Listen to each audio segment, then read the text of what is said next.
some of content creators anyị nwere na Igbo by or celebrities who low-key big-time antichrist. The only reason battle na ha manifestible hofuma in their full gear who because na ha watch sha ka ife melu onye obodo ha ahụ afọ ha onye obodo ahụ afọ ha Ebonyi son ahụ afọ ha ụfọdụ n'ime ha selitere isi so ndị a na-enecha ka ịtarị mmụọ apịalụ ndị agha ha nọrọ wozie nwayọọ nwayọọ si through post through little post and engagement here and there na-egosi onwe ha ịghọtago mụnwa sịkwụrụla onye chọrọ ịza akpa ọza akpa onye chọrọ ịzakolo ọzakolo karịa mmadụ ịza akpa kolo reason wo because na ndị a nwere huge following and their body language here and there ya bịalele a confuse so many people ịghọtana so ọwụ na ịchọghị ikwu anything about religion stay out of it complete mana ịpụta indirectly ka iwere idea na-ewuchawi one or two okwu or the other yet ịchọghị discourse anything about religion ọ jọkwara njọ because ndị dụka m ghọtakwara egwu a na-agba ife ahụ number one who this guy a na-akpọ Uncle J's comedy Uncle J's comedy anyị ma onye ewu ịghọtago ụnụ just na-agbagharị because na ọ na-achọghị ịba into this issue maka how controversial ọ dị because some of you achọghọ ka adọ page vam some of you achọghọ ka drag ya online some of you achọghọ ka so because just like I said Ebonyi son and the onye obodo wu a typical example of ifo na-achọghọ ka eme ụnụ online ịghọtago na na-agbagharị but unu nwee huge following nke na something unu delu na Facebook unu nye a direction a lot of people will flow with that direction ịghọtara so show yourself ka ifo mara ifewo ọ na-agbagharị si na you don't want to be religious this one but yet in a meddle yourself into religious affairs steady Uncle J's comedy number one pure antichrist no matter nto sorry anyasi we package onwe ndedo ka mu onye owu onye nke ọzọ wo onye obodo mana ọ na-alụgo woto ozokata jene na video mgbe m kwuru maka onye obodo last year ka m mere video kwuo maka onye obodo and Ebonyi son just this year ha manifest onwe ha so onye obodo analụgo woto and ọ na-akpugo ịghọtago is left for him now to decide if ọ chọrọ ịwụ or ebe ọ chọrọ ịga ịnọrụsi ebe ahụ ike ịghọtago na adazi na amịgharị na background a then another person nwụọ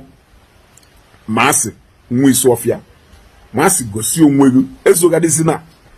gosi onwe gị ka ị narụ woto ahụ once and for all na-ezogadịzi na anyị ma onye ụlọ ama personally mụnwa ma onye ụlọ here and there na-emegasị post na support one thing or the other but balance ya no the message you cannot balance the message for the mere fact that na that balance the message na happen the other side unattended focus na just one side igosigo onwe gị ebe ị nọ you may not come out openly to come and start discussing it but nwanne anyị ma onye wu ife wu pure antichrist another person wu Maria Udenwashi Afikpo chic ọsọ na ezo ọsọ na agbagharị ọsọ na amịgharị so post inwedewere date na page gị owo ndị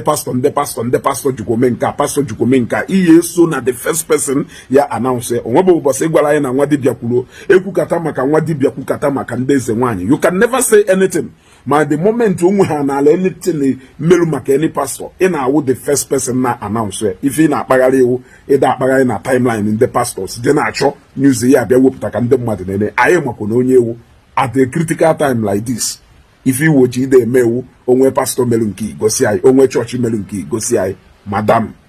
sobe na amịgharị na one day ife ya emeghị isenite n'elu ya emeghị isenite n'elu egbukwasagụ mgbajara ọ kara mma na idikere anyị ebe kwuketa but as far as ndụ concern iwu a pure 100% antichrist ịzụta ha ịzụta Uncle IB nke Uncle IB agbagwoju ozi anya ịghọtago nke Uncle IB agbagwoju anya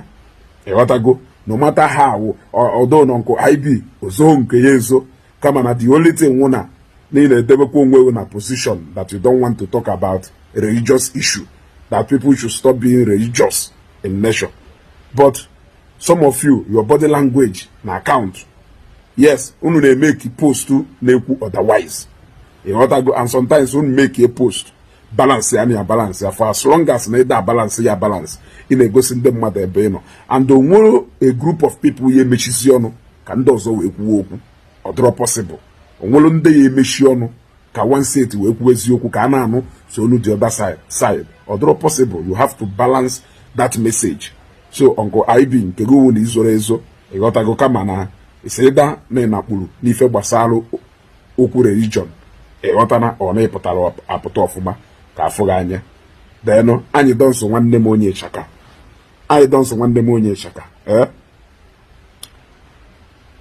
no need ịda agbagharị pụta bịa nye meseji ka ndị mmadụ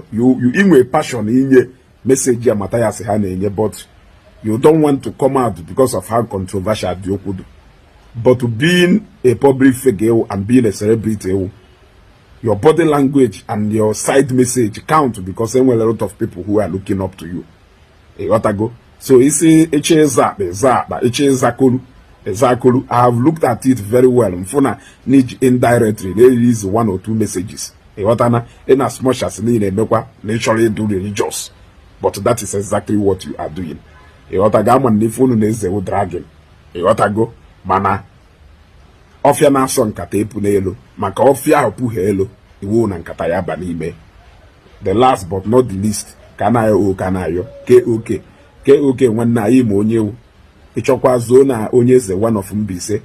anyị ma onye ewu ịghọtana no need ịda ezokasị fonu na ezokasị ama na-eme 1 or 2 things n'ihu akwụkwọ iji wee na-egosi ndị mmadụ direction but achọghị ikwu ya ekwu n'ọnụ anyị ma ịghọtago okenye sị na ọ maghị egwu ana wo arụa na ka ọdụ nwanne ife wo pure antichrist ka ewu ịghọtara ada ekwu ya ekwu na-ezozi n'ezo pụta nụ manifest ya nụ n'ife ụnụ dụnụ proud pụta bịa identify ya ebe ụnụ kwụ ka ndị mmadụ mara onye ụnụ na-emezina ife ụnụ na-eme na onweghị isi as far as ụka na omenala dị concern enwere ndị ji afọ ụka na-eme ife ọjọọ nwee ndị ji afọ omenala anyị na-eme ife ọjọọ ndị a ji egwu wayo nwee ndị ji egwu wayo so ichi ikpo ndị ụsa ikpo ndị akpịrị n'otu ịghọtana ichi ikpo ndị ụsa ikpo ndị akpịrị n'otu mana the moment ikpobere ndị ụsa hapụ ndị akpịrị it means na onye akpịrị ka ewu the moment ikpobere ndị akpịrị hapụ ndị ụsa it means na ndị ụsa ka ewu olesi na ị na-ekpo ndị akpịrị na-ekpo ndị ụsa n'otu then ya ma na onwe ha ebe ịkwụ akwụ that you are being neutral ịghọtago etu a nsi kwue ka nsi wee ghọta ya so ụnụ pụta ụnụ adazi na dance towards pastor chefuzie na onwe ndị ji omenala Igbo were egwu ndị be anyị wayo were eme alụ today mmerụ na ndị mmadụ na-eme ha nụ ife gbasara omenala ọdụ ha ka alụ ọ ndị mmadụ change that narrative ọdụ ka ya sị na ịnụ ife gbasara omenala ọdịnala ọdụ ka alụ ka ọwụ mana ụnụ na-ahapụ ndị niile ahụ na-eme ife ahụ ndị a change that narrative ọ na-asị ụka jikwa sị pastọ jikwa wee mee nke a ịghọtago ndị a so far you are free to add your own onwe onye mama adịghị add ya na comment section.